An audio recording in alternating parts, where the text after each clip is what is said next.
में, और मैं जानता हूं कि आज के सेशन को लेके आप बहुत एक्साइटेड हैं और आज आप ऐसी ऐसी बातें हमारे साथ डिस्कस करने वाले हैं जिनसे कि हम सबको एक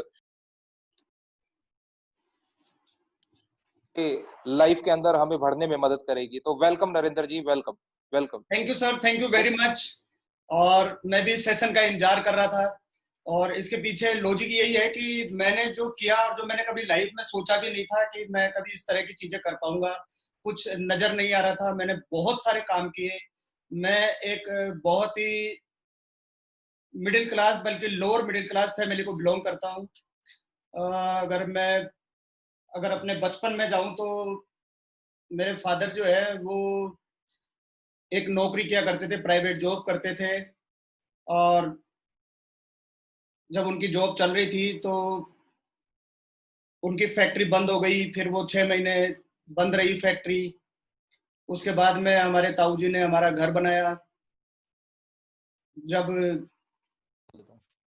पिताजी घर पे बैठे थे, कुछ इनकम भी नहीं थी, इधर ताऊजी ने घर बना दिया। तो फिर वो कहने लगे कि भैया अब ये घर के लिए भी पैसा वैसा दो, घर बना दिया है आप लोगों का। तो मेरे पिताजी को ना हमने बहुत स्ट्रगल करते हुए देखा। वो सुबह निकलते थे 8 बजे, फिर शाम को 5 बजे तक एक जॉब करते थे और उसके बाद में दूसरी जॉब करते थे। तो मैंने शुरू से ही मेरे घर में ये देखा कि यहाँ पर ना पैसे को लेके बहुत बड़ा चैलेंज है। और मैं शुरू से बचपन से ही चाहता था कि मैं कुछ ना कुछ हेल्प कर पाऊँ अपने परिवार के लिए, मैं कुछ कमा पाऊँ। और मेरे पिताजी मुझे इंजीनियर बनाना चाहते थे। उन्होंने मुझे 11th के अंदर साइंस मैथ भी दिलाई, लेकिन मैं घर की स्थिति देखता था। और उससे पहले भी अगर मैं बताऊं आपको, तो जब 10th क्लास का जब मैंने एग्जाम दिया, क्योंकि मैं उस समय इतनी ज़्यादा मेरे में समझ नहीं थी, तो मैंने जिद कर ली सर।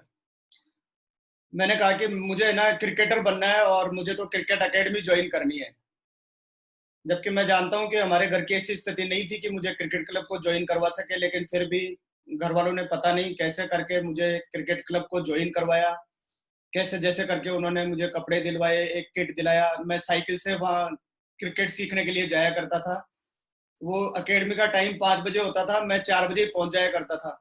और मुझे लगा कि मैं ना कुछ करूंगा, क्योंकि मुझे ऐसा लगता था कि क्रिकेट खेलने वाले पैसा बहुत कमाते हैं। मैं टेलीविजन में देखा करता था कपिल देव जी को और रवि शास्त्री को कार मिल रही है, तो मुझे सोचा कि मैं भी मेहनत करके और क्रिकेटर बनूंगा और बहुत पैसा कमाऊंगा। लेकिन वहां पर हुआ ये कि जैसे ही कुछ ही समय बाद में ना मेरा बैट टूट गया। और मेरी ऐसी हालत नहीं थी कि मैं घर पे ये कह सकूं कि भाई मुझे एक नया बैट दिला दो। तो फिर मैंने सोचा कि मैं बॉलर बन जाऊं, क्योंकि उसमें बैट की भी जरूरत नहीं पड़ेगी। लेकिन महीने भर ही के अंदर ना मेरे जो नए जूते खरीदे थे वो जूते भी टूट गए। तो मेरे समझ में आ गया कि ये मेरे बस की बात नहीं है, मेरे घर वाले मुझे इसमें कुछ भी नहीं कर पाएंगे, और ये पैसे वालों का खेल है, इसमें पैसा बहुत चाहिए। आप चाहे कितनी मेहनत कर ले, आपको इतना तो चाहिए कि आप सरवाइव कर पाए। और हमारी हालत वो नहीं थी। उसके बाद में मैंने फैक्ट्री के अंदर जॉब की। जब मेरी गर्मियों की छुट्टियां आई तो मैं करीब छोटवाड़ा इंडस्ट्रियल एरिया जयपुर में है, वहां पर मैं 10-12 किलोमीटर साइकिल से जाया करता था, ताकि मैं अपने घर में कुछ मदद कर पाऊँ। उसके बाद में मैं साइकिल से वापस आता और इस तरह से सोचता था कि कुछ ना कुछ कर पाऊँ। और जबकि पिताजी मेरे मुझको इंजीनियर बनाना चाहते थे, वो मुझे साइंस में दिलाया उन्होंने, लेकिन मैं पढ़ना नहीं चाहता था। मैंने और भी कई सारे काम किए। मैं छुट्टियों के अंदर जैसे कॉमिक्स खरीद के ले आता था यहाँ पर। ये अपना नहीं है, रामगंज बाजार, इधर हटवाड़ा लगता था, मैं वहां से कॉमिक्स खरीद के लेकर आता था और फिर पढ़ने वाले बच्चों को, अपने दोस्तों को कॉमिक्स दिया करता था। उस समय कुछ 25 पैसे या 50 पैसे में मुझे किराया आता था उस कॉमिक का। और इस तरीके से शुरू शुरू से मैंने फिर घर के अंदर ना एक थड़ी भी लगाई कि मैं कैसे जैसे कुछ टॉफियां बेचूं, कुछ बिस्किट बेचूं, इस तरीके से मैं कुछ ना कुछ मदद कर पाऊं। ये सब चल रहा था। और ये स्टोरी लंबी है, लेकिन मैं सोच रहा हूँ कि अगर मैं ही बोलता रहूंगा तो ये मैडम रह जाएंगी। तो पहले मैडम को सुन लेते हैं, फिर मैं मेरी स्टोरी को कंटिन्यू करूंगा। मैडम आप कुछ। गुड मोदिकर मॉर्निंग फ्रेंड्स। मेरा नाम मीनाक्षी है, जैसे कि आप जानते हैं। और मैं बहुत मतलब जूम ऐप पर जहाँ मोदिकर की मीटिंग्स होने लगी है लॉकडाउन में, वहां तो मैं पहली बार आज बोल रही हूँ। तो चाहती हूँ कि मेरे बारे में कुछ बता दूं कि मैंने कैसे स्टार्ट किया, या जो मेरे पहले की जर्नी और अब की जो जर्नी, पहले से अब तक की जो जर्नी रही है, उसमें क्या थोड़ा डिफरेंस आया है, तो मैं वो आपसे शेयर करना चाहूंगी। मेरा मेरा पीयर है फुलेरा, सामर के पास में एक गांव है, जंक्शन है, तो वहां पे मेरा पीयर है। और उससे पहले मैं रही हूँ जैसलमेर, जहाँ मैंने 10th तक की पढ़ाई की। मेरे पापा सरकारी जॉब में थे, और फिर वहां से हम यहाँ आ गए। मेरी दीदी की शादी करनी थी, हम 3 भाई बहन हैं, तो शादी करनी थी, तो हम वहाँ पे यहाँ पे फुलेरा आ गए। फुलेरा से फिर मैंने 11th और 12th भी मैंने यहीं पे की। उसके बाद जब कॉलेज शुरू हुआ तो पता चला कि कॉलेज में कोएड है, मतलब लड़के और लड़कियों का एक साथ है, और हम गांव में रहते हैं, तो गांव में ये अलाउ ही नहीं था मुझे जाना।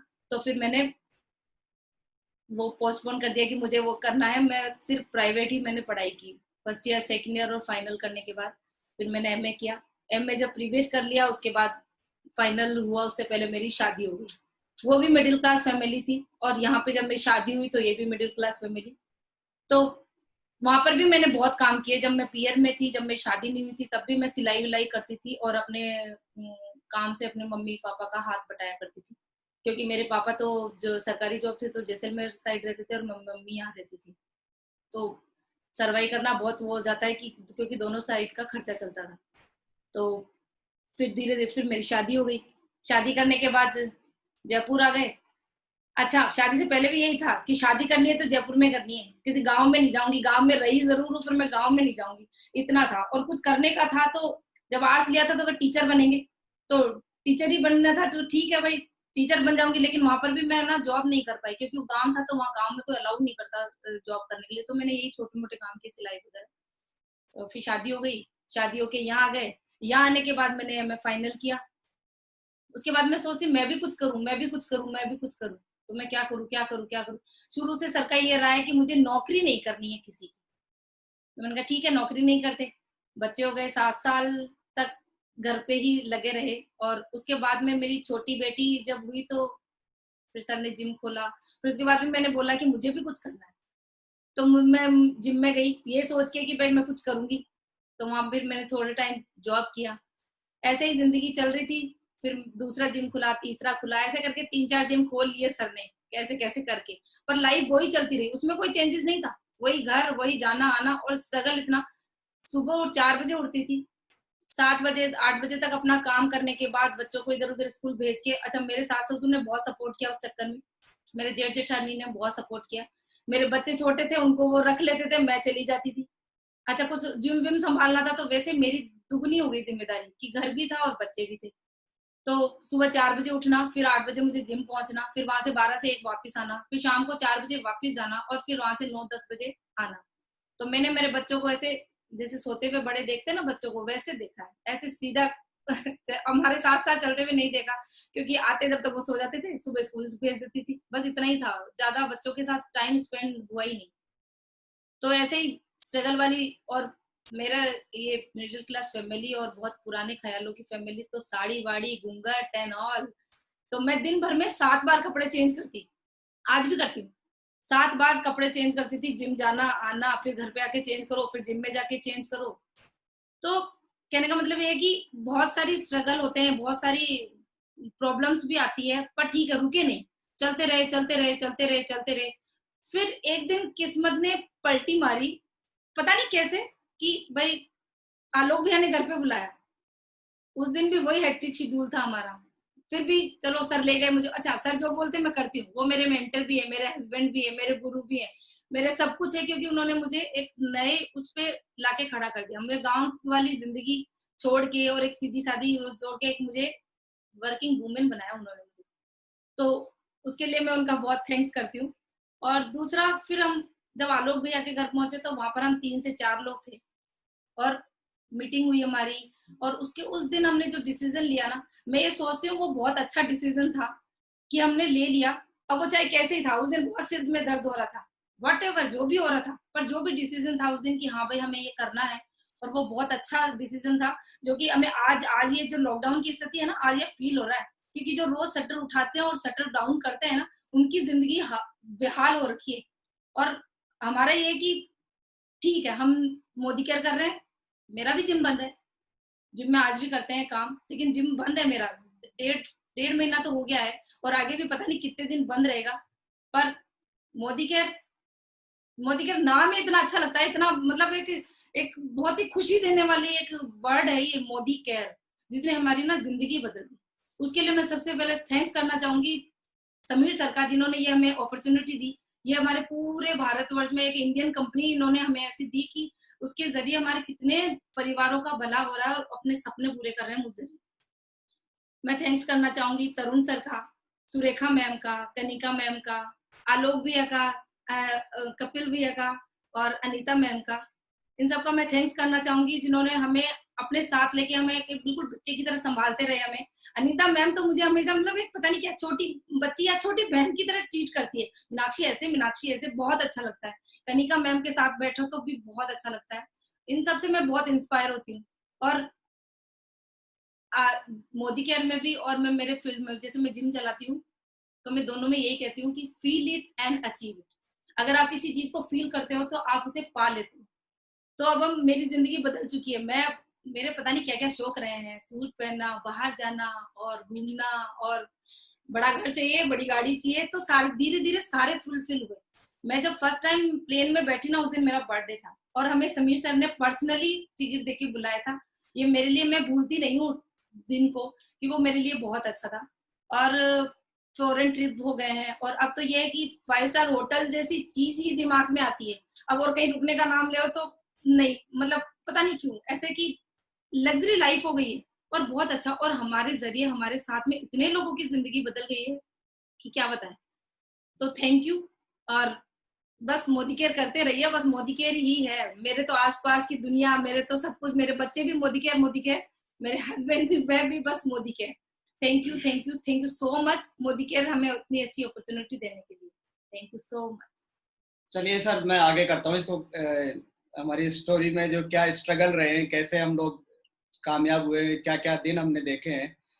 तो 11th क्लास के अंदर मुझे साइंस मैथ दिला दी गई, और मैं अपने घर की स्थिति देखता था, क्योंकि वहाँ साइंस मैथ के अंदर जाओ तो आज रजिस्टर चाहिए, आज ये चाहिए, आज वो किताब, ट्यूशन लगाना पड़ता है, घर में फीस देने के पैसे नहीं है। तो मैं क्या करता था कि स्कूल जाता था, वहां से थोड़ी देर रह के, और फिर मैं जयपुर में नेहरू पार्क है, वहां जाके बैठ के खुद स्टडी करने की कोशिश करता था। कुछ समझ नहीं आता था और वापिस चला आता था। पहले साल में दोस्तों मुझे पता ही नहीं चला कि कब हमारे प्रैक्टिकल हुए, कब एग्जाम हुए, और जब रिजल्ट लेने गए तो पता ही था कि फेल होना है। तो जैसे मुझे मार्कशीट मिली, मैंने उस मार्कशीट को वहीं फाड़ दिया और घर पे आके कह दिया कि मैं कोई पढ़ाई वढ़ाई नहीं करूंगा। लेकिन मेरे पिताजी ने मेरे को बोला कि नहीं, पढ़ना है, अभी तो मैं कमा रहा हूँ, मैं तुम आपको इंजीनियर बनना है। फिर उन्होंने मुझे बोला कि ट्यूशन करेंगे इस बार, और मेहनत करना, ये करना वो करना। तो फिर मैंने दोबारा 11th क्लास साइंस मैथ से पढ़ी, और दूसरी बार भी मैंने खूब मेहनत की, लेकिन मेरा दिमाग उस साइड जाता ही नहीं था। हालांकि मैं 10th तक बहुत इंटेलिजेंट था, लेकिन घर की परिस्थितियों को देख के कुछ पढ़ाई में दिमाग नहीं लगता था। तो मैं सप्लीमेंट्री आई थी मुझे 11th में। फिर कैसे जैसे हमारे टीचर ने मुझे पास किया, और मैंने बोल दिया कि अब मैं नहीं पढ़ूंगा। और दोस्तों, मैंने 11th क्लास पास करके पढ़ाई छोड़ दी, और मैं हमारे भाई साहब के साथ में नगीनों का काम सीखने जाने लगा।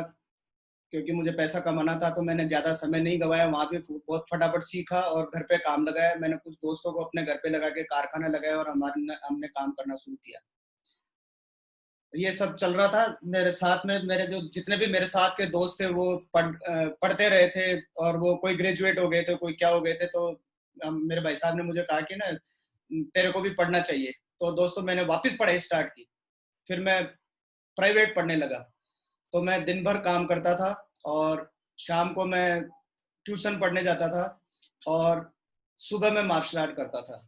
फिर मैंने मार्शल आर्ट करना शुरू करा, मुझे अच्छा लगने लगा, उसमें मैं कई प्रतियोगिताओं में जाने लगा, और मुझे शौक लग गया कि क्यों नहीं, इसमें भी हम हिंदुस्तान के लिए कुछ कर सकते हैं।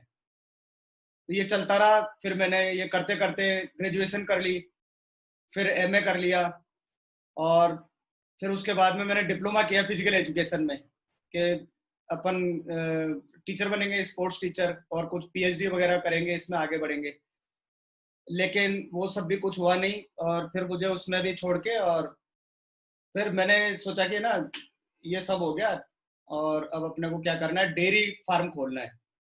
तो हमारे गांव में एक जमीन थी, हमने वहां पर मकान वकान बनाया, बाउंड्री वगैरह कराई, और उस समय हमने एक ट्रैक्टर भी खरीदा। तो दोस्तों खुद मैं अपने साथियों के साथ, जो हमारे साथ नगीनों का काम करते थे, वो हम सब मिलकर जाते थे और पहाड़ से पत्थर उस ट्रॉली में भरते थे, अपने जमीन पे लाके डालते थे। ऐसा हम काम करते थे। और वहां पर जो मकान बना उसमें मैंने दिन भर मजदूरी भी की। लेकिन ये 1999 की बात है। उस समय ना राजस्थान में अकाल पड़ा था। जिस समय मैं वहां पर डेयरी खोलने वाला था, अकाल पड़ गया। जिनके पास जो गाय भैंस जो रखते थे, जानवर रखते थे, वो भी बेच रहे थे। चारे की बहुत समस्या हो गई थी, तो मुझे वो भी ड्रॉप करना पड़ा। उसके बाद में मैंने जयपुर के अंदर, उस समय मेरी एक स्कूल में मैंने पीटीआई की नौकरी की सन 2000 के अंदर।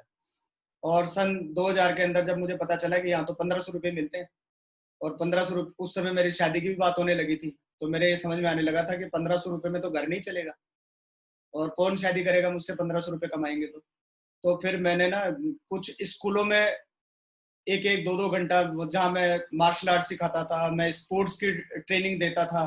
तो ऐसे करीब ना मैं 5 से 6 स्कूल में जाया करता था एक दिन के अंदर। और उस समय ये स्थिति होती थी कि जैसे एक स्कूल में बेल लगी है, तो मुझे उसी समय 2 मिनट के अंदर दूसरे स्कूल में जाना पड़ता था। तो वो इतना स्ट्रगल होता था। मैं मोटरसाइकिल उठाता था, और कई बार तो ऐसा भी हुआ है कि जैसे मैं तेजी से जा रहा हूँ और सामने से कोई गाड़ी आ रही है, मैंने ब्रेक लगाए और मेरी गाड़ी स्किड हो गई, मेरे पजामा भी फट गया और मेरे जूते भी फट गए। मैं उस हालत में भी स्कूल जाया करता था, क्योंकि मेरे लिए पैसों की बहुत जरूरत थी उस समय। ये सब चलता रहा। फिर उसके बाद में मैंने वो एक जिम में नौकरी की। मुझे मेरे एक दोस्त ने बताया जिम वाले को कि ये नरेंद्र है, कुछ एक्सरसाइज वगैरह जानता है, तो मुझे बुलाया गया। मैंने एक्सरसाइज कराई, तो फिर उन्होंने कहा कि आप तो बहुत अच्छी एक्सरसाइज कराते हो, आप हमारे जिम में रहो। और उन्होंने मुझे दोस्तों एक डायलॉग मारा था, क्योंकि मैं जिम में नौकरी करना नहीं चाहता था। मैं ख्वाब बड़े थे, मैं सोचता था कि मैं थोड़ी करूंगा, ये तो अभी मेरे थोड़े टाइम की मजबूरी है, इसलिए मैं स्कूलों में कर रहा हूँ, बाकी मुझे तो नौकरी करनी नहीं है। तो उसने मुझे एक डायलॉग मारा था कि अगर प्रकाश मेहरा नहीं होता ना, और उसने जंजीर नहीं बनाई होती, तो आज अमिताभ बच्चन नहीं होता। तो अगर आप मेरे साथ काम करोगे तो आपका बहुत नाम होगा, आप बहुत पैसा कमाओगे। मेरे ये बात समझ में आ गई कि हाँ ठीक है, अपने को नाम और पैसा दोनों चाहिए। तो फिर मैं उनके यहाँ नौकरी करने लगा। तब भी मैंने स्कूलें नहीं छोड़ी, मैं जिम में भी नौकरी करता था, स्कूलें भी करता था। फिर ये सब चलता रहा, और मेरी एक बेटी हो गई, फिर और खर्चे बढ़ गए। तो मुझे लगा कि भैया इससे तो काम चलेगा नहीं। उस समय मैं कुछ 7-8 हज़ार रुपये कमाने लगा था। तो मैंने दोस्तों, जैनपैक्ट है जयपुर के अंदर, जहाँ पर ये कॉलिंग वगैरह होती है, बीपीओ जो है, मैं वहां पर रात में 2:30 बजे जाया करता था। आप सोच के देखिए कि दिन भर सुबह शाम जिम, दिन के अंदर स्कूल, और मैं करीब घर पे 9:30 बजे आता था, रात में खाना खाता था, 10 बजे तक मैं सो जाता था, और रात में 2:30 बजे उठ के मैं वापस चला जाता था। मुझे कैब लेने आती थी, और वहां 5 बजे तक कराता था। वो 5 बजे से मुझे सीधा जिम पर छोड़ते थे, फिर मेरा रूटीन शुरू होता था। यानी मैं रात में सिर्फ 4 घंटे सोया करता था। मेरा सबसे टफ टाइम था वो। और एक बार जब मैं रात में जा रहा था 2:30 बजे के करीब, तो वो ड्राइवर की आंख लग गई कैब के अंदर, वो सो गया। और यहाँ जयपुर में सांगानेर पुलिया है, उसके ऊपर उसने 3-4 खंबे तोड़ दिए, और उसने ब्रेक नहीं लगाए, गाड़ी अपने आप रुकी। जब उसका चेसिस वगैरह टच हो गया, टायर फट गए, तो जैसे गाड़ी रुकी मैं उतर के भागा, और मुझे मेरी मौत नजर आ गई। सब बीवी बच्चे परिवार सब एक दिन में नजर आ गया। मैं वहां पर फिर उन्होंने, कंपनी ने हमें कोई इंडिका वगैरह भेजी, मैं वहां गया, मैंने उसी दिन उसको रिजाइन किया कि जान है तो जान है। उस दिन से मैंने वो काम छोड़ा। फिर मैं सोचने लगा कि कुछ ना कुछ बड़ा ही करना है। तो फिर मैंने ना, मेरे जिम में एक लेडी आती थी, मैंने उससे बात की कि भाई आप मुझे कुछ पैसे दे दो, लोन, मैं एक जिम खोलना चाहता हूँ। तो उसने कहा कि नहीं, हम पार्टनरशिप करेंगे। तो हमने 2007 के अंदर एक जिम खोला।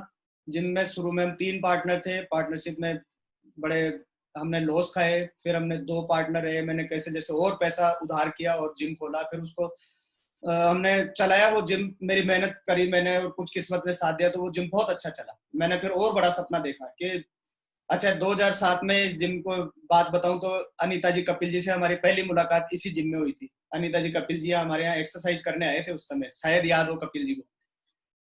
उस समय मैंने बड़ा और सोचा कि मैं एक बड़ा जिम खोलूंगा। तो मैंने बड़ा जिम खोला, मैंने अपने घर को गिरवी रख दिया और जितने भी मेरी जमा पूंजी थी, मेरे को जहां जहां से पैसा मिल सकता था मैंने सब पैसा लेके जिम खोल दिया। मुझे बड़ा करना था, पैसा कमाना था। लेकिन उस समय भी अच्छा, मैं ये कह दूं कि आपको मेहनत और किस्मत दोनों चाहिए होती है।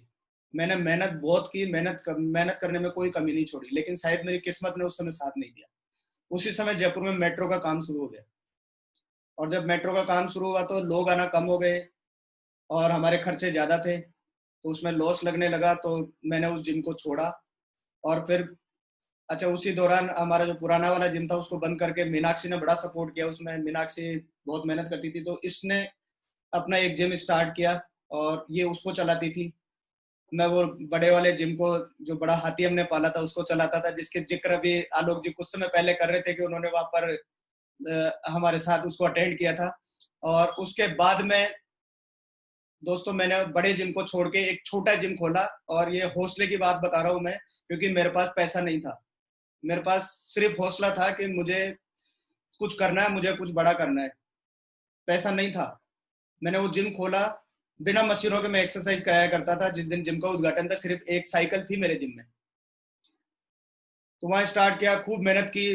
लोगों से मेरे रिलेशन बहुत स्ट्रांग थे, तो जिम चलना शुरू हो गया। इसी दौरान, क्योंकि आलोक जी की उस समय गवर्नमेंट जॉब लग चुकी थी और मैं इतना हार्ड वर्क करता था, मैं एक भी दिन छुट्टी नहीं करता था जिम की। तो सैटरडे संडे जब आलोक जी की छुट्टी होती थी तो वो मेरे जिम आया करते थे और वो एक्सरसाइज करते थे। तो एक दिन उन्होंने मुझे ये कहा कि नरेंद्र सर, ये ना एक कंपनी है और आप आओ कभी। घर भी नहीं आया आप। मैंने कहा सर घर तो मैं नहीं आ सकता, क्योंकि मेरे पास समय नहीं है, सुबह से शाम तक मैं बहुत बिजी रहता हूँ। और उसी समय ना मुझे ये पता था कि आलोक जी एमवे बिजनेस करते हैं, और मुझे एमवे से बहुत सख्त चिढ़ थी। मतलब कोई एमवे वाले से मैं बात भी नहीं करना चाहता था। तो लेकिन उन्होंने ये बोला कि ना सर मैंने एमवे छोड़ दी। मैंने कहा आपने एमवे छोड़ दी, तो मैं घर आऊंगा आपके। तो मैं और मीनाक्षी इसलिए उनके घर चले गए थे उस दिन। और जब हम गए तो हमारे को कुछ भी पता नहीं था। आलोक सर ने जाते ही हमें एक कैटलॉग बताया, और क्योंकि मैंने तो दिमाग बंद ही कर रखा था, मुझे कोई कंपनी वंपनी करनी नहीं थी। उन्होंने बताया कि सर ये है, इसमें ये है, इसमें ये है। मैंने कुछ नहीं सुना। उसके बाद में वहां पर नमकीन आ गई, बिस्किट आ गए, चाय आ गई, और 3-4 लोग और आ गए। वहीं पर कपिल जी, अनीता जी आए, मनीष जी आए, और थोड़ी देर बाद में ना तरुण जी भी आ गए। अच्छा, मैं वहां सुनना भी नहीं चाहता था और बैठना भी नहीं चाहता था। थोड़ी देर में तरुण सर ने एक बोर्ड वहां पर लगा दिया और वो अपना एक्सपीरियंस शेयर करने लगे कि उन्होंने एक कंपनी में काम किया, वो 70,000 तक पहुंचे, और अब ये एक नई कंपनी है। तो वो गोले गोले बनाने लगे और मेरा दिमाग खराब होना शुरू हो गया, क्योंकि हमारी मजबूरी थी। हम सुबह 5 बजे उठ के जिम चले जाते थे, हम न नहाए थे न हम खाना खाए हुए थे, हमारा सर फट रहा था। लेकिन मैंने ये सोचा कि मैं उठूंगा, बीच में डिस्टरबेंस आएगा, तो ये जो बाकी लोग जो कुछ एक्टिविटी कर रहे हैं इनको डिस्टरबेंस होगा, तो मैं इसलिए चुपचाप वहां बैठा रहा। और वो मीटिंग करीब 2-2.5 घंटे चली, और जैसे ही उन्होंने कहा कि भाई हम लोग ना शाम को होटल मोरी विस्टा में मिलेंगे, जो जयपुर के अंदर है, तो वहां बहुत सारे लोग आएंगे।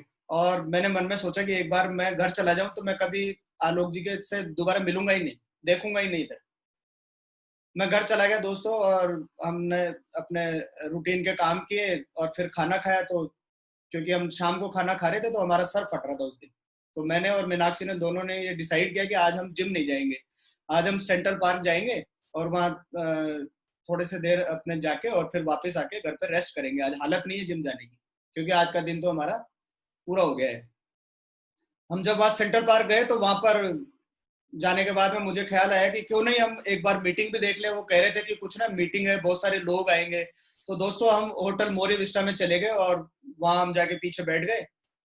तो वहां पर डेमोस्ट्रेशन चल रहे थे, और मुझे ऐसा लग रहा था कि ये सब बेकार की चीजें, फालतू की चीजें, ये कंपनी आती है जाती है, बेवकूफ बनाते हैं, लोगों को धोखा देते हैं, इस तरह की चीजें मेरे मन में ख्याल आ रहे थे। अच्छा, उस दिन ना उन्होंने बोला कि एक ये कुछ ऑफर्स चल रहे हैं, और क्योंकि मैं हेल्थ इंडस्ट्री से था, मैंने कुछ प्रोटीन के बारे में पढ़ रखा था। तो उन्होंने बोला कि ये पीडिका स्कोर 1 है और ये इसकी प्राइस है, और अगर आज आप ये खरीदेंगे तो आपको ये 20% फ्री प्रोडक्ट भी मिलेंगे। तो मुझे ऐसा लगा कि क्यों नहीं हम लोग वैसे भी प्रोडक्ट बेचते ही है, तो ये अच्छे प्रोडक्ट है तो हम इनको सेल करेंगे और कुछ पैसा हमें मिलेगा।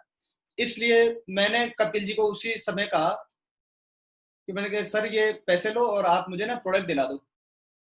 तो कपिल सर ने कहा कि आप एक काम करो नरेंद्र जी, इसका फॉर्म भरेगा तो आप ना, आपका वो आईडी चाहिए होगा। तो दोस्तों मैं तुरंत गया और रिसेप्शन पे जाके मैंने फोटोकॉपी कराई अपने लाइसेंस की, मैंने लाके कपिल जी को दे दिया। कपिल जी ने कहा कि सर ऐसे नहीं होगा, तसल्ली से करेंगे, ये ऑफर आपको कल भी मिल जाएगा, आप कल आ जाना 12 बजे ऑफिस, जिम के वहां पर कंपनी के ऑफिस।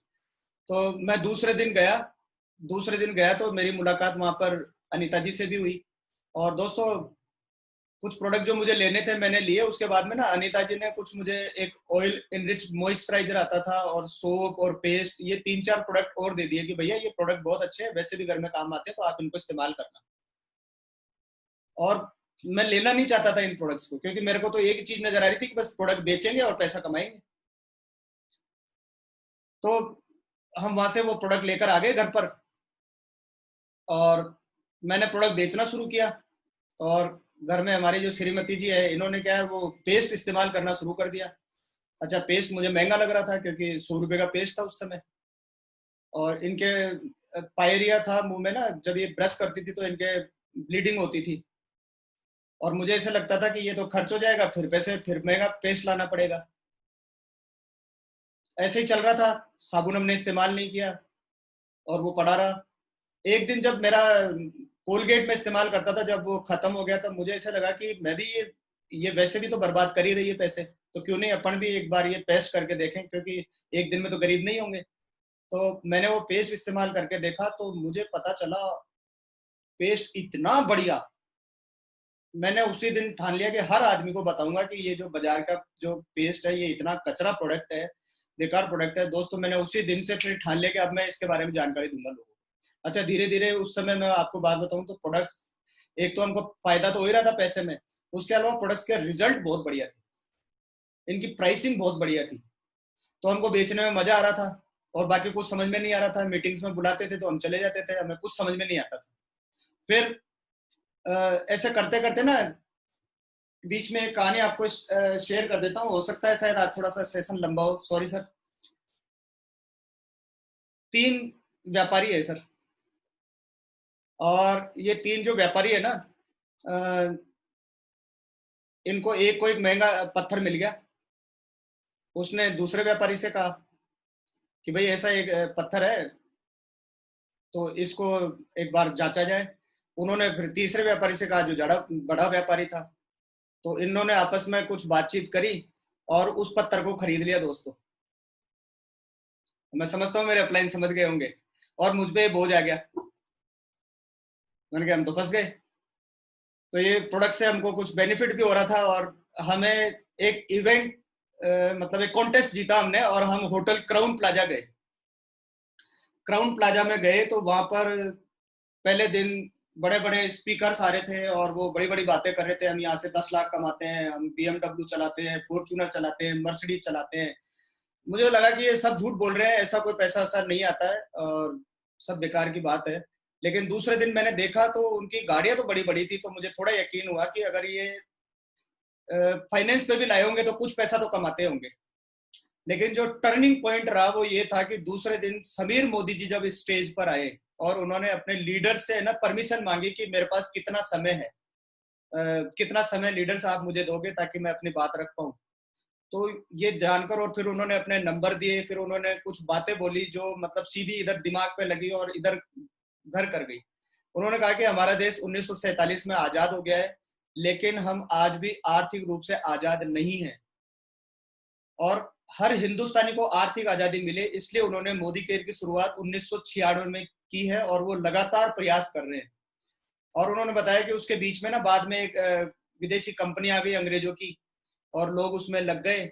और उन्होंने स्थिति बताई कि जब वो बाहर फॉरेन से कोई स्पीकर को बुलाते हैं, लीडर को बुलाते हैं, कामयाब व्यक्ति को, तो वो इंग्लिश में बोलता है जिसको एक हिंदुस्तानी ट्रांसलेट करके बोलता है, और उसको ट्रांसलेटर को 5,000 रुपए मिलते हैं, यानी हिंदुस्तानी को 5,000 रुपए मिलते हैं, और जो स्पीकर होता है उसको 20 लाख रुपए मिलते हैं। और समीर मोदी जी ने कहा कि ये स्थिति हमको उल्टी करनी है, पलट देना है इस स्थिति को। और हम ऐसा बिजनेस खड़ा करेंगे, ऐसी कंपनी को ग्रोथ देंगे, ऐसा सब कुछ करेंगे कि हर हिंदुस्तानी जो है हमारा हिंदी, पंजाबी, सिंधी, गुजराती में जाके विदेशों में बोलेंगे और अंग्रेज वहां पर डॉलर में टिकट खरीद कर सुनेंगे।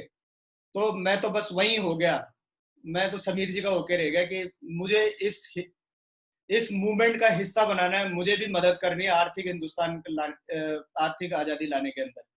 और मुझे कुछ समझ में नहीं आया क्या बिजनेस है, क्या इंडस्ट्री है, बस मैं तो मेरे धुन सवार हो गई, क्योंकि शुरू से ही मुझे ऐसा लगता है कि मुझे कुछ करना है। और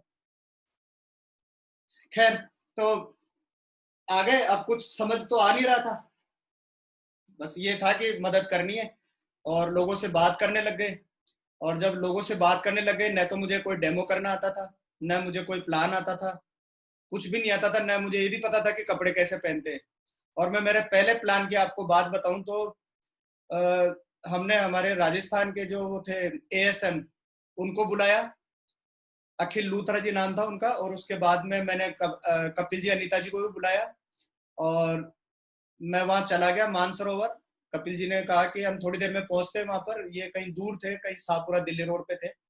तो मैं वहां गया और दोस्तों, जो एक व्यक्ति कर सकता है ना, वो सब काम मैंने किए। हमारे मूड से मैंने उसका फेस वॉश किया, मैंने उसको पेस्ट करवाया। बस मेरे मन में था कि कैसे भी ये व्यक्ति ज्वाइन कर ले। अच्छा, उसमें भी ये मेरे मन में ये था कि मुझे हिंदुस्तान के हर व्यक्ति को इस अपॉर्चुनिटी के बारे में बताना ताकि लोगों की जिंदगी बदले। मुझे लेकिन बताना नहीं आता था। तो वहां पर थोड़ी देर में हमारे ASM आए, उन्होंने इंग्लिश में बताया सब कुछ। फिर उसके बाद में कपिल जी, अनीता जी आए, और क्योंकि इनके बच्चे स्कूल से आने वाले थे तो ये मेरे से कह के चले गए कि सर अब आप आगे बात कर लो और हम लोग चलते हैं। तो दोस्तों, उस दिन ये सब कुछ होने के बाद में उस व्यक्ति ने मेरी बहुत बेइज्जती की। उसने मुझे कहा कि तुमको कपड़े पहनने का भी होश नहीं है, क्योंकि मैंने टी-शर्ट पजामा पहना हुआ था और मेरे पास कोई डेमो किट नहीं था। मैंने बस ऐसे ही कोई थैली में कुछ डाल के और इस तरह से मैं चला गया था। और उसने मुझे करके बताया, क्योंकि शायद उसने कोई नेटवर्क बिजनेस किया हुआ था पहले, उसने तेज आवाज में मुझे जोश के साथ करके बताया कि ऐसे होता है, वैसे होता है। लेकिन दोस्तों, मैंने ना हमेशा एक चीज है मेरे में कि मुझे कोई भी नेगेटिव बोलता है ना, मैं उसको पॉजिटिव लेता हूँ। मैंने कहा भाई तेरे को करके दिखाना है, अब करके दिखाना है बस। तो उसके बाद से जो मेरे दिल पे लगी, और भी कई लोगों ने बोला जब मैंने मेरा ये सफर शुरू हुआ, तो जैसे मैं जिम चलाता हूँ तो लोग मुझे बोलते थे कि तुम्हारा जिम बंद हो जाएगा। कुछ लोग ऐसे मजाक उड़ाते थे कि भाई तुम्हारे जो तुम बोलते हो ना लाखों रुपए आ जाएंगे, जब तुम्हारे लाख रुपए आ जाए ना, जब मुझे बता देना, मैं भी तुम्हारे साथ ज्वाइन कर लूंगा। दोस्तों, इन सब चीजों को मैंने पॉजिटिव लिया, तो मैंने सीखना शुरू किया। मैं मीटिंग, ट्रेनिंग, सेमिनार में जाना शुरू किया। मैंने हमारे जो रेजिडेंशियल वर्कशॉप होते हैं, मैंने कोई मिस नहीं किया। और मेरी आवाज साफ नहीं आ रही क्या? कुछ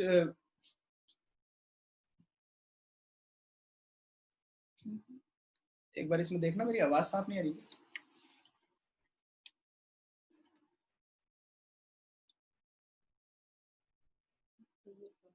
आ रही है ना? ठीक है, ठीक है, ओके ओके, ठीक है, हटाओ।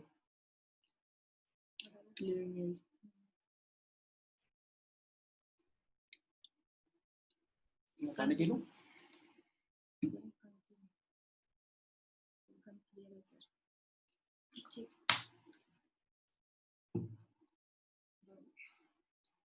तो दोस्तों, मेरे सीखने का सफर शुरू हुआ और मैंने सबसे सीखा।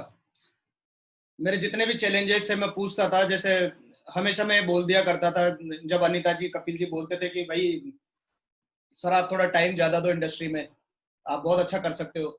तो मैंने कहा एक दिन अनीता जी को, मैंने कहा मैडम मैं पहले ही 4 जिम चलाता हूँ, मैं करना चाहता हूँ बिजनेस, लेकिन मेरे पास समय ही नहीं है। तो अनीता जी ने मुझे एक बुक दी थी, टाइम मैनेजमेंट। दोस्तों, मैंने उसको पढ़ा और फिर मेरे समझ में आया कि मुझे टाइम मैनेजमेंट करने की जरूरत है। और मैंने सारे काम पहले मैं खुद करता था, मैंने काम को डेलीगेट करना शुरू किया, लोगों में बांटना शुरू किया, जरूरी नहीं मैं ही सारे काम करूं। और फिर मैंने टाइम टेबल बनाया अपना। और ये सब मैंने कोई मेरा बिजनेस बंद नहीं किया, मैंने मेरे 4 जिम चलाए। और मैं मेरा शेड्यूल बता देता हूँ आपको, मैं 5 बजे उठता था, नहा के, चाय पी के, और सुबह 6 बजे से पहले जिम पहुंच जाता था।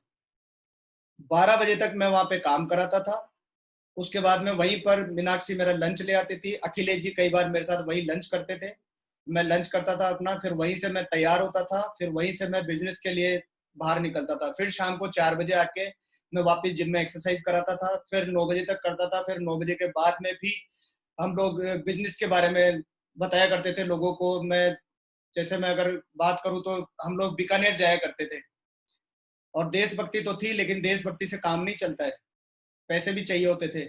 हम लोग जब मैं बताऊं, हम लोग जब बीकानेर जाते थे तो पहली बार जब हम गए, हम लोग निकले थे घर से करीब 3 बजे, और वो 350 किलोमीटर से ज्यादा का सफर है। हम 7-8 बजे तो करीब वहाँ बीकानेर से पहले हमने चाय वगैरह बिस्किट पिए, बिस्किट खाया, और फिर हम वहाँ गए और हम लोगों को जब बताते थे, क्योंकि मुझे बताना ही नहीं आता था, मुझे आता ही नहीं था कुछ भी, तो लोग मजाक उड़ाते थे, लोग इधर उधर की बातें करते थे, लेकिन हम वहां पर बता रहे, जैसे जो भी कुछ आता था मैंने बताना शुरू कर दिया। वहां पर वो जैसा भी सुनते, कभी किसी को कोई टेंट वाले को बुला लेता था, कभी कोई क्या बोलते कोई आयुर्वेदिक का डॉक्टर, कभी कोई कस्टम का आदमी, ऐसे करके हमारा टाइम वेस्ट करके हम वहां से फिर रात में निकलते थे। दोस्तों इतना टफ होता था ना वो, रात में आते थे, और क्योंकि हमने इस बिजनेस से पैसा कमाया नहीं और मेरे पर लोन कर्जे बहुत सारे थे, तो मैं रात में खाना नहीं खाता था, हम रात में भी एक चाय पीते थे, और उस समय मुझे कार भी चलाना नहीं आता था। तो जो मेरे साथ विक्रम जी जाया करते थे, विक्रम जी बोले कि सर अब मुझे रेस्ट करने दो, मुझे नींद आ रही है, तो मैं उनसे एक ही बात बोलता था, ठीक है आप साइड में बैठो, मुझे चलाना है, क्योंकि मुझे सुबह पहुंचना है और मुझे वापस जिम स्टार्ट करना है। क्योंकि उसके पीछे एक ही कारण था, मैंने इसमें आते यही ठाना था कि मुझे बड़ा करना है, और उसके पीछे तरुण सर का बहुत बड़ा हाथ है। तरुण सर हमेशा यही बात बोलते थे जब भी मिलते थे, सर आप बहुत बड़ा करोगे, सर आप में बहुत कुछ है, आप ना देखना बहुत बहुत आगे जाओगे सर आप। वो हमेशा मेरी हौसला अफजाई करते थे। तो दोस्तों मैंने सीखना शुरू किया, प्रोडक्ट्स के बारे में सीखना शुरू किया, प्रोडक्ट्स में मास्टरी की, और मेरा आज भी चैलेंज है, मैं इसके वीडियो भी डालूंगा, कि कम से कम हेल्थ के जो अपना वेल कैटेगरी है ना, उसके अंदर तो कोई बोल नहीं पाएगा इतना। इतनी मास्टरी की, लोगों से सीखा, डॉक्टरों से सीखा, ट्रेनिंगों में गए, किताबें पढ़ी, बहुत सीखा। प्लान मेरे कभी समझ में नहीं आया, आज भी मैं प्लान के अंदर एक्सपर्ट नहीं हूँ, आज भी मैं आलोक जी से पूछ लेता हूँ। लास्ट मंथ में मैंने पूछ लिया कि सर ये पीवी क्या होता है, मेरे समझ में नहीं आता, बहुत गलतियां की, बहुत चेक भी गिरे, कई गलतियां करी, क्योंकि नहीं आता था। तो ये सब चलता रहा, लेकिन जाते रहे, फिर ना कुछ लोग मिलना शुरू हुए, जैसे सरद अग्रवाल जी को जब मैंने बताया, उन्होंने प्रोडक्ट यूज करने आए थे, हमारे रिलेशन बहुत स्ट्रॉन्ग थे, तो मेरे कहने पे उनको भी अच्छा लगा, उन्होंने भी मोदी केयर शुरू किया। अखिलेश जी हमें मिले, उन्होंने शुरू किया। त्रिलोक जी मिले, अच्छा उस समय तक मैं बहुत सीरियस नहीं था, त्रिलोक जी जब आ गए तो त्रिलोक जी ने अपनी नौकरी को रिजाइन कर दिया, और मैं इस समय तक मोदी केयर में पार्ट टाइम कर रहा था। और मैं मतलब इतना श्योर नहीं था, क्योंकि मैं तो सोचता था कि आर्थिक आजादी दिलानी है, खुद की आजादी आई नहीं थी। लेकिन जब ये त्रिलोक जी नौकरी छोड़ के आ गए तो मेरे पे थोड़ा प्रेशर आ गया, मैंने कहा यार इसने तो नौकरी छोड़ दी। तो दोस्तों मेरे ऊपर जब ये प्रेशर आया कि भाई हम जिन लोगों से ये प्रोमिस कर रहे हैं कि हम उनके सपने पूरे करेंगे, और हम खुद ही अभी तक पूरे 100% नहीं है, तो फिर मैंने ना अपने जिम को छोड़ा। फिर मैंने जिम्मेदारी मीनाक्षी को संभाली कि मैंने, मैडम आप इस जिम को संभालो और मैं मोदी केयर करूंगा। तो इस तरह से दोस्तों लोग मिलते रहे, जिन जिनको भी मैंने, कोई कैसे मिला, एक हमारे रिश्तेदार थे, उनको मैं 3-4 साल से फॉलो अप कर रहा था, वो भी अभी हमारे साथ बिजनेस में, मेरा बिजनेस यूपी चला गया, गंगानगर चला गया। एक बार अमित भटनागर जी हमें मिले ऑफिस के अंदर, तो वो कुछ बात कर रहे थे, मैं ये रिलेशन की बात बता रहा हूँ। तो वहां पर ना वो एएसएम से बात कर रहे थे कुछ एमवे को लेकर, और जैसे एमवे का नाम लिया तो पता नहीं क्यों मेरे अंदर कुछ एक्स्ट्रा एनर्जी आ जाती है। तो मैंने अमित जी को कहा कि भट्टागर जी आप एक काम करो, मेरे साथ जिम चलो, अपन इसके बारे में चर्चा करते हैं। मैंने उनको कॉफी वॉफी पिलाई और बात शुरू करी, तो हमारे विचार मिले, और फिर वो हमारे साथ में आगे वो बोले कि मुझे भी ऐसी इंडियन कंपनी की जरूरत है। और मजा आ गया दोस्तों, कई लोग मिले, प्रवीण जी आ गए, अमित गुरजानी जी आ गए, बहुत सारे लोग मिलते रहे। वो इसलिए मिलते रहे क्योंकि एक लाइन ध्यान रखी, बीच में कई ऐसे पड़ाव आए जब मैं छोड़ के भाग जाना चाहता था। बीच में मुझे ऐसा लगा कि ना अपनी खुद की कंपनी शुरू कर लो, मैंने न्यूट्रिशन के ऊपर कंपनी बना दी है।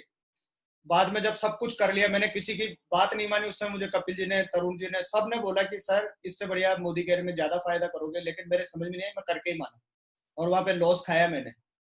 क्योंकि मेरे को समझ में आ गया कि मैं जितनी इतनी मेहनत कर रहा हूँ, सब कुछ कर रहा हूँ, तो मैं खाली पैसे को मैनेज कर रहा हूँ, और इसमें मैं एक वो भयंकर वाली उसमें फंस चुका हूँ मैं, चक्रव्यूह में, जिसमें कोई और फायदा भी नहीं है।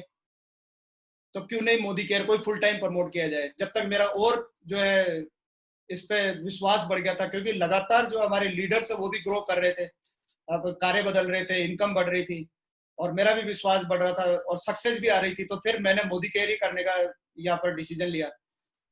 और उसके पीछे कुछ चीजें रही, जैसे मैं बोल रहा था कि तरुण सर हमेशा बोलते थे don't quit, just do it. ये लाइन मैंने हमेशा, ये समझ लो कि मैंने छाप रखी है, don't quit just do it. तो बस छोड़ना तो है ही नहीं, बस करना है। और जब कामयाबी मिलने लगी तो फिर मजा भी आने लग गया। जब मैं इस बिजनेस से पहले हमारे कोई सपने थे नहीं, क्योंकि सपने सारे खत्म हो चुके थे। मतलब किस चिड़िया का नाम होता है ना, ड्रीम, ये निकल चुका था हमारे जिंदगी से। तो मैं मोटरसाइकिल चलाया करता था सेकंड हैंड कवासाकी बजाज। जब इस बिजनेस में आया उससे पहले मैंने एक 50,000 की मारुति 800 खरीदी, मेरी पहली कार थी वो। फिर समझ में आ गया कि इससे तो काम चलेगा नहीं। फिर मैं अपने सपनों की एक बड़ी गाड़ी लेकर आया, क्योंकि एक आम आदमी ऐसे सोचता है कि एक कार कोई सी भी हो, उसमें 5 लोग ही तो बैठते हैं। तो मैं फिर लेकर आया अल्टो 800। और दोस्तों मैं उसमें इतना कॉन्फिडेंस से उसको चलाता था जैसे मर्सिडीज भी क्या होती है। लेकिन मुझे उससे पता चल गया कि भाई इससे है ना आप ज्यादा लंबा नहीं जा सकते, दूर नहीं जा सकते, ये कंफर्टेबल नहीं है, बिजनेस के लिए ठीक नहीं है। फिर मैंने थोड़े ही समय बाद में सब अपने लीडर से कंसल्ट करके उन्होंने कहा कि ना सर आप ये होंडा सिटी ले लो, जबकि मेरे को भी कोई सोची भी नहीं थी। और मैं पहली होंडा सिटी मेरी गाड़ी में बैठा था, मैं होंडा सिटी कार खरीदी। और अभी मैंने मर्सिडीज GLC ले ली है। मार्च में लॉकडाउन हो गया, इसलिए वो डिलीवरी उसकी रुकी हुई है, पेमेंट उसका किया जा चुका है। और जैसे ही लॉकडाउन खुलेगा तो हम बहुत बड़ा सेलिब्रेशन करेंगे उसका। और इसके साथ में अगर हम विदेश यात्राओं की बात करें तो पहले उसकी भी एक घटना है। जब मैंने पहला अपना ट्रिप क्वालिफाई किया टर्की, तो मैं नहीं जाना चाहता था टर्की। मैंने कपिल जी, अनिता जी को, आलोक जी को, सबको मना कर दिया कि सर मैं नहीं जाऊंगा। उन्होंने कहा कि सर आपका ये वेस्ट हो जाएगा। मैंने कहा सर हो जाए, मुझे जाना ही नहीं, क्योंकि हमारे है ही नहीं सपने। फिर तरुण जी का कॉल आया, तरुण जी ने कहा कि सर आपको जाना है। मैंने कहा सर मैं तो नहीं जाऊंगा। मैंने कहा मैं अकेला नहीं जाऊंगा सर, मेरी तो टीम में भी कोई नहीं है। फिर उन्होंने कहा कि आप भी किसी की टीम का हिस्सा हो, आप जाओगे तो आपकी टीम भी आगे जाएगी। तो ये मैंने सोचा अरे वाह ये तो जरूरी है, टीम को अगर इंस्पिरेशन मिलेगी तो मैं जरूर जाऊंगा। तो इसलिए मैं टर्की गया। और दोस्तों मैं मेरे बारे में बता दूं, क्योंकि मैं जब भी बाहर होता हूँ किसी भी होटल में, कहीं भी मैं फॉरेन ट्रिप होता हूँ, तो मैं खाना ही नहीं खाता। तो मेरे लिए ये, क्योंकि मुझे घूमना ज्यादा पसंद नहीं है, लेकिन ये मुझे पसंद नहीं है, लोगों को बहुत पसंद है। अगर लोग मेरी वजह से अगर मोटिवेट होंगे ना, तो मैं हर वो काम करूंगा जिससे लोगों की जिंदगी बदले। तो मैं इसलिए जाता हूँ और पूरी दुनिया घूमूंगा और लोगों को घुमाऊंगा। उसके बाद में हम लोग फिर दुबई गए, फिर बैंकॉक, पटाया गए। अभी हम लोग पिछले साल सिंगापुर गए थे, मलेशिया गए थे क्रूज के ऊपर। अभी कुआलालंपुर का ट्रिप क्वालिफाई किया, और हर साल जाएंगे। अगर हम पैसे की बात करें तो हम लोग 5 लाख रुपया अभी अर्निंग कर लेते हैं हमारे बिजनेस को सारों को मिला के। और अभी मैंने डिसाइड कर लिया है कि हमको इसमें 2020 के अंदर 10 लाख रुपए का चेक करना है। ये पीछे इमेज लगी हुई है, पीछे ऊपर इसके गाड़ी भी लगी हुई है, तो गाड़ी तो हमने ले ली है। अब ये 10 लाख का चेक करना है, और 500 लखपति मुझे क्रिएट करने हैं, और 500 कार मैं अपनी टीम में लेकर आऊंगा। और दोस्तों मैं इसके लिए एक ही बात बोलता हूं कि अगर आप इस बिजनेस को शुरू कर रहे हैं ना, तो मैं ये कह रहा हूं कि आपसे ना, आप हमारा जो लॉयल्टी प्रोग्राम है, अगर आप ठान ले, आप लोगों से बात करें, और अगर आप ये ठान ले मिशन 100 लॉयल्टी, अगर आप 100 लोगों को लॉयल्टी करा दें, चाहे कैसे ही कराना पड़े, कुछ भी करना पड़े आपको, अगर आप 100 लॉयल्टी करा देते हैं तो आपको इस बिजनेस में पीछे देखने की जरूरत नहीं पड़ेगी। आपके लेवल भी आ जाएंगे, आपकी टीम भी बन जाएगी, आपके चेक भी बन जाएंगे, सब कुछ हो जाएगा।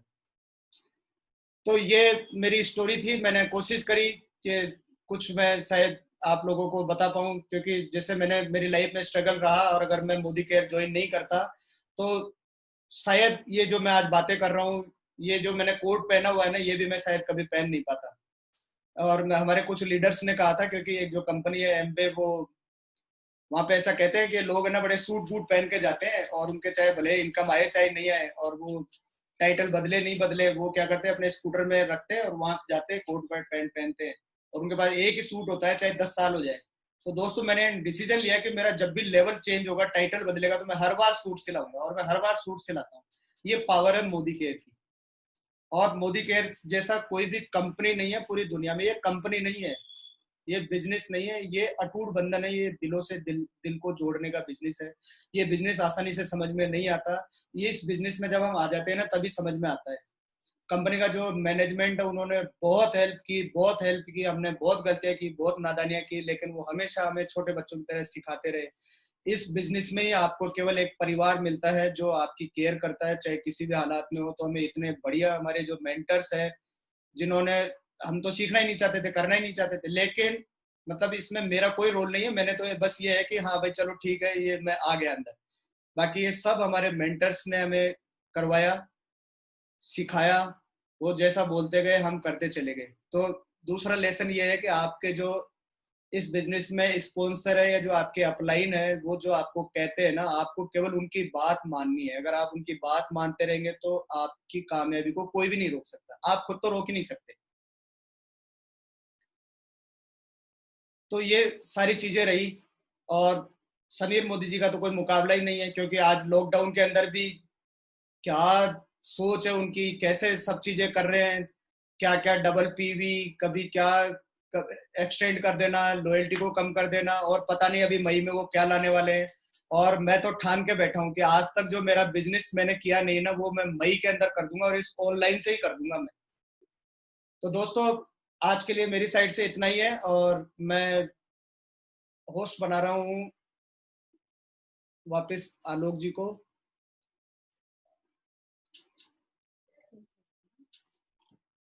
एक बार आलोक जी को मैं होस्ट बना लूं।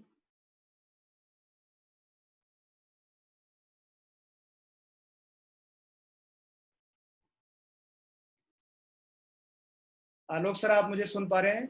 बिल्कुल बिल्कुल बिल्कुल sir, thank you so much. और रोंगटे खड़े कर दिए आपने आज, रियली बता रहा हूँ मैं। और सबसे पहले तो मीनाक्षी जी, बहुत अच्छा लगा आपको इतने दिनों के बाद सुन के। और मतलब जबरदस्त वो सारी चीजें मुझे याद आ गई कि कैसे आप बिजनेस में आए थे और उस समय क्या थे, और आज जिस कॉन्फिडेंस से आप बोलते हैं, जिस कॉन्फिडेंस से आप बात करते हैं, मतलब मैं कहूंगा कि ये चीजें ना पैसे से नहीं तुल सकती है। तो चेंज आप लोगों ने दिखाया है, फैंटास्टिक। और बहुत प्राउड होता है, बहुत गर्व होता है हमें जब आपको आज इस तरह से देखते हैं। तो मीनाक्षी जी, नरेंद्र जी, बहुत बहुत धन्यवाद वो सारी चीजें, सक्सेस जर्नी अपनी हम सबसे शेयर करने के लिए। और मेरे ख्याल से सभी लोगों को इतना बड़ा मैसेज आज गया होगा इस स्टोरी से कि कितने चैलेंजेस फेस करके कितना हार्डवर्क आप लोग अपनी जिंदगी में करते थे और आज भी करते हैं। पर आज वो हार्डवर्क क्या स्मार्ट वर्क में तब्दील हो चुका है। पर जो जर्नी आपने पूरी बताई आज, मुझे लगता नहीं है सर इतना हार्डवर्क, मैं तो हमेशा जब भी होता हूँ, मैं सबसे बड़ा हार्डवर्क का एग्जांपल आप दोनों का देता हूँ, मैं जहां भी होता हूँ, कि अगर कोई हार्डवर्किंग कपल है तो वो ये कपल है। क्योंकि मैंने आपकी लाइफ को बहुत क्लोजली देखा है। आप सुबह उठ के कितनी जल्दी उठते हैं, रात को कितनी लेट सोते हैं, बच्चे भी संभालते हैं, घर को संभालते हैं, 4-4 जिम संभाल रहे हैं, बिजनेस हैंडल कर रहे हैं। मतलब salute you sir, hats off to you. और आपके जितनी मेहनत कोई कर ले तो पता नहीं उसका क्या हो जाए, वो काम ही नहीं कर पाया। थैंक यू भैया।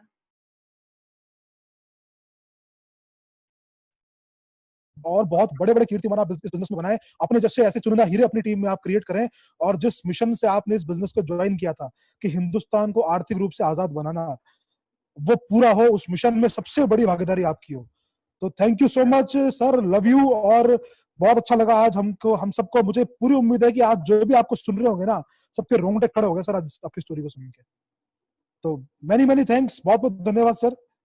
Thank you sir, thank you very much. और मैं यही बोलना चाहूंगा कि ना, चैलेंजेस कुछ भी नहीं होते, आपने सिर्फ ठानना है। अगर आप ठान लेंगे तो सब चीजें हो जाएंगी। और आपने हमेशा बड़ा सोचना है। इस सारी सक्सेस के पीछे एक ही चीज है कि हमने हमेशा बड़ा सोचा, छोटा कभी सोचा ही नहीं। और खुद के लिए नहीं सोचा। आदमी को तकलीफ जब भी होती है जब आप खुद के लिए सोचते हैं ना, जब आपको परेशानी आएगी।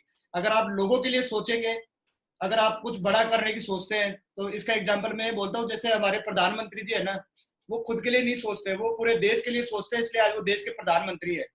तो अगर आप लोगों के लिए सोचेंगे, दूसरे लोगों के लिए सोचेंगे, उनकी कामयाबी के लिए सोचेंगे, तो मैं गारंटी है कि आपको सबसे ज्यादा खुशी होगी और आप सबसे ज्यादा कामयाब बनेंगे। Thank you sir, thank you very much, thank you all leaders. Thank you sir. और मैं चाहूंगा कि मैं सबसे पहले कपिल सर और अनीता मैम को यहाँ पे लाऊं और उनके हम कमेंट सुने, उनके हम व्यूज सुने आज के आपके जबरदस्त सक्सेस स्टोरी और सक्सेस सेमिनार के ऊपर। तो Kapil sir please welcome. Thank you very much Alok. And क्या बोलूं मैं नरेंद्र जी, शानदार, जबरदस्त, जिंदाबाद। और मैं यही कहना चाहूंगा कि आपकी और मीनाक्षी जी की जो असली पावर है वो आपकी सिंपलिसिटी है, आपका आपका जो नेचर है कि आप लोगों के लिए सोचते हैं, आप बहुत हम्बल हैं, ग्राउंड टू अर्थ हैं, और बहुत सारी यही यही एक लीडरशिप की पहचान है नरेंद्र जी। और क्योंकि हमने आपको बहुत शुरू से देखा है, आपके साथ बहुत शुरू से काम किया है, और मुझे भी पता है, जैसे कि आलोक ने बताया, कि आपकी जितना काम कोई कर ले अगर, तो शायद वो अगले दिन उठे नहीं, लेकिन आपने उस इतने स्ट्रगल में भी आपने इस बिजनेस को किया है और आप कर रहे हैं, और आज आप यहाँ पे एक नए नए टारगेट्स अचीव कर रहे हैं और नए नए मिशन लेते जा रहे हैं।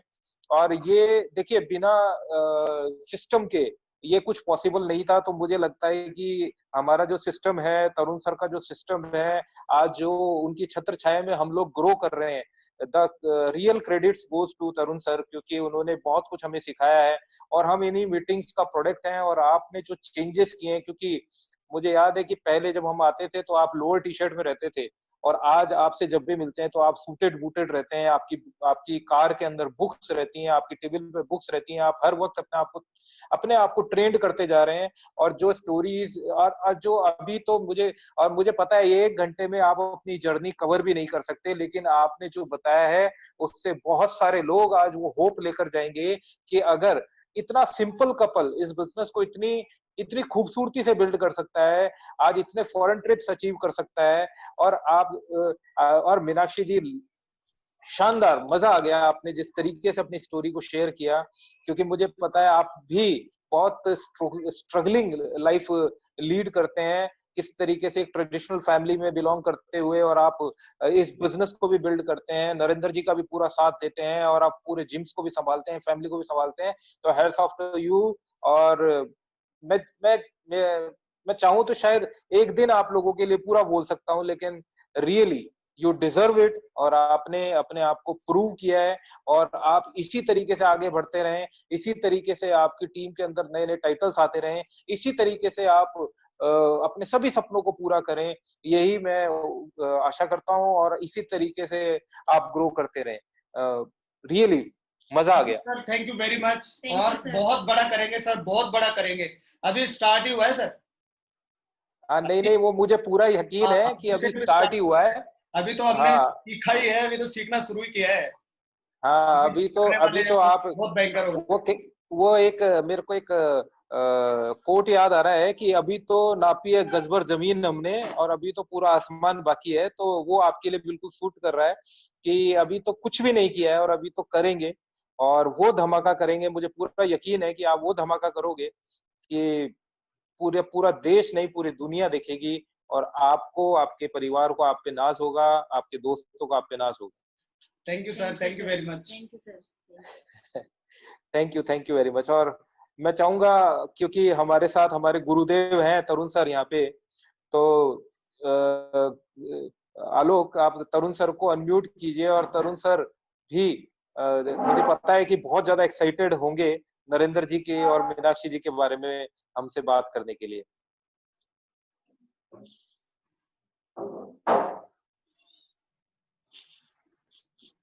तरुण सर वेलकम, बहुत बहुत स्वागत है सर आपका।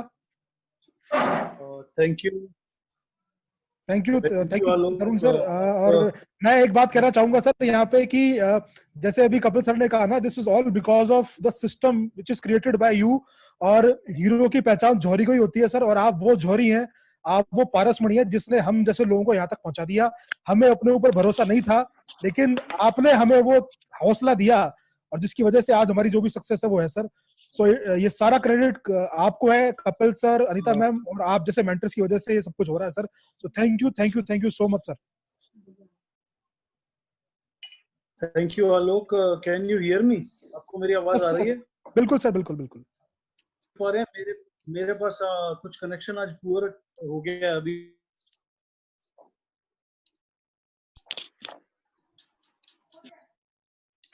हेलो, अभी आ रही है सर आवाज आपकी?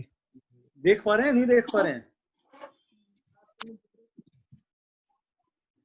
आई थिंक मेरे कैमरा में कुछ प्रॉब्लम है, मैं आज आपके सामने नहीं आ पा रहा। मैं बहुत कोशिश कर रहा हूँ इसको ऑन करने की, बट ये ऑन हो नहीं पा रहा है। बट एनी हाउ, नरेंद्र जी, आपकी दो चीजें जो मैं हमेशा से, जिसने मुझे आपके बारे में ये कहने को मजबूर किया कि yes you can do this and you will deserve this, आप बहुत बड़ा करोगे, उसमें एक थी आपकी धुन, एक थी आपकी लगन। जो धुन चढ़ गई आपको, फिर वो उतरती नहीं है जब तक वो पूरी ना हो जाए। जैसा कि अभी भी आपने ये मेंशन किया कि प्लान, अभी भी कई बार आप आलोक जी से पूछने के लिए चले जाते हो कि आलोक जी प्लान में यहाँ कैसे है, और बस आपको एक धुन सवार है कि मुझे ये कुछ कर लेना है बस। और मैं ये बात से बिल्कुल सहमत हूँ कि ये धुन है जो yes my daughter has came and उसने ऑन कर दिया। ये अब मुझे आ नहीं रहा था ये ऑन करना। वो भी आपकी मीटिंग देख रही है दूसरे फोन पर। और ये जो धुन है ना, ये जो सनक चढ़ती है ना दिमाग में, यही जिंदगी में कुछ करवाती है। मैंने भी मेरी स्टोरी में शेयर किया है कि मुझे मालूम नहीं था डायरेक्ट सेलिंग क्या होती है, बट मुझे, आपको घूमने का शौक नहीं है, मुझे घूमने का बड़ा शौक है। मैं आज भी नई नई जगह करना चाहता हूँ और मैं जाता भी हूँ हमेशा छुट्टियों में। जब भी मुझे मौका मिलता है मैं निकल जाता हूँ। तो मुझे मोटिवेट किया था इस इंडस्ट्री में आने के लिए एक दुबई ट्रिप ने, और मुझे नहीं मालूम था कि कैसे नहीं होगा, बट बस वो एक धुन सवार हो गई थी, वो एक जुनून, नहीं मुझे ये ट्रिप क्वालिफाई करना है, और मुझे मालूम भी नहीं था। और मैं वो, आज बहुत सारे लोग मिलते हैं जो ये कहते हैं कि सर पता नहीं, शुरू में तो जब आए थे तब तो हो गया था, अब होता नहीं है। तो शुरू में जब वो आए थे, शुरू में उनके सबके एक धुन सवार थी, एक जुनून सवार था कि ये करना है। और बाद में हम सब लोग सिलेक्टिव हो जाते हैं, हम सब लोग चुनने लगते हैं, सोचने लगते हैं कि ये हो पाएगा, ये नहीं हो पाएगा, और इसलिए हम चूक जाते हैं, हम कर नहीं पाते। अगर ये धुन हमेशा सवार हो जाए, हमेशा, जब आपको कोई चीज मिले और दिमाग में धुन सवार हो जाए कि बस ये करना है, तो वो हो सकता है, चाहे वो आपको आती हो चाहे आपको नहीं आती हो। दूसरा, जो आप में देश प्रेम है, जो आप में देश को सेवा करने की जो भावना आपके अंदर है, जब मैं लगता है कि यस, मैं तो कभी भी आपका नाम लेता नहीं हूँ, जब भी मेरी कपिल, कभी भी आपका नाम नरेंद्र खुरैनिया मेरे मुंह से कभी निकलता ही नहीं है। तो मैं तो मिस्टर भारत कह के बुलाता हूँ या भारत माता कह के बुलाता हूँ आपको हमेशा से। और तो मतलब पता नहीं क्यों, मतलब वो आपके लिए एक रिगार्ड अंदर से निकलता है। तो एक ये जो जिद है और एक ये जो जुनून है आपका, ये मुझे बहुत पसंद है आपके अंदर। और डेफिनेटली अभी तो गज भर जमीन ही नापी है, अभी तो पूरा आसमान बाकी है। और मैं आज फिर दावे से कह सकता हूँ, आप वो करोगे जो अभी तक आपने भी नहीं सोचा है। डेफिनेटली आप वो करेंगे जो अभी तक आपने भी कल्पना नहीं करी है। तो मैं कल मोस्ट लाइकली, मुझे पूरी उम्मीद है, मैं कल कुछ कल्पना करवाऊंगा आप सबकी। कल शायद 10 बजे हम एक छोटा सा ट्रेनिंग सेशन बिल्कुल फ्रंटलाइन फर्स्ट लीडर्स का लेंगे, जिसमें मैं आपको जरूर इनवाइट करना चाहूंगा वहां पे। अभी आप नहीं हैं, आपको भी इनवाइट करना चाहूंगा। तो इट्स हैपनिंग, कुछ बहुत बड़ा करना है पूरे हिंदुस्तान में। आज भी हमारी टीम नंबर 1 है, और ये चैलेंज लेके चल रहा हूँ, ये अपने आप पे एक सनक लेके मैं चल रहा हूँ कि ये टीम हमेशा नंबर 1 रहेगी। और ये टीम सिर्फ नंबर 1 नहीं रहेगी, ये टीम वो बन जाएगी कि ऐसी टीम कोई होगी नहीं हिंदुस्तान में। और मुझे आप जैसे दोस्त जब हमारे साथ हैं, कपिल जी हैं, आलोक जी हैं, आशुतोष जी हैं, सभी बड़े लीडर जब हमारे साथ हैं तो डेफिनेटली हवाओं का रुख हम ही बदलेंगे। 100% wish sir. You all the best. Thank you so much. Thank you very much. Over to Alok ji. Thank you so much Tarun sir. और आपने बहुत ही एक मैं कहूँ तो एक बहुत वैल्यूबल टीचिंग आज हम सबको दोबारा से दे दी कि जुनून वापस से पालना पड़ेगा। जो हमने शुरुआत में इस बिजनेस को जैसे बिल्ड किया था, वो जुनून हमें हमेशा अपने दिमाग में सवार होकर काम करना पड़ेगा। तभी हम इंडिया की नंबर 1 टीम बन पाएंगे, तभी हम भारत को आर्थिक आजाद कर पाएंगे, क्योंकि मिशन बहुत बड़ा है। मिशन बहुत बड़ा है और उसके लिए जुनून सर पे होना बहुत जरूरी है। सो thank you so much Tarun sir. और यहाँ पे अनीता जी भी हैं जो वन मोर थिंग, एक चीज मैं और कहना चाहूंगा इससे पहले कि मैं यहाँ से बाहर जाऊं। कल हमारा जो सेशन है, कल हमारा सेशन 5 बजे ना होकर के कल 6 बजे होगा। और कल बिकॉज कल 4 बजे हमारी मैनेजमेंट टीम और एडवाइजरी काउंसिल और समीर जी की कल मीटिंग है 4 बजे। सो 4 से 5 की संभावना है, लेकिन 5:30 बज सकते हैं आराम से। तो मैं नहीं चाहूंगी मैं कल की मीटिंग मिस करूं, बिकॉज कल का दिन बहुत बहुत बहुत धुआंधार वापस से होने वाला है। जैसे आज जिसने भी मिस किया उसकी शायद कुछ गड़बड़ है। सो कल हमारे साथ होंगे हमारे नेशनल ट्रेनिंग हेड मिस्टर शरद चौधरी, और कल बात होगी लीडरशिप स्किल्स के ऊपर। कल हम बिजनेस अपॉर्चुनिटी मीटिंग हमारी नहीं कर रहे हैं, कल हम बात करेंगे लीडरशिप स्किल्स पर। और कल हमारे मेहमान होंगे शरद चौधरी जी, जो कि नेशनल ट्रेनिंग हेड हैं, और जरूर आप उनको अटेंड करिएगा, डोंट मिस हिम।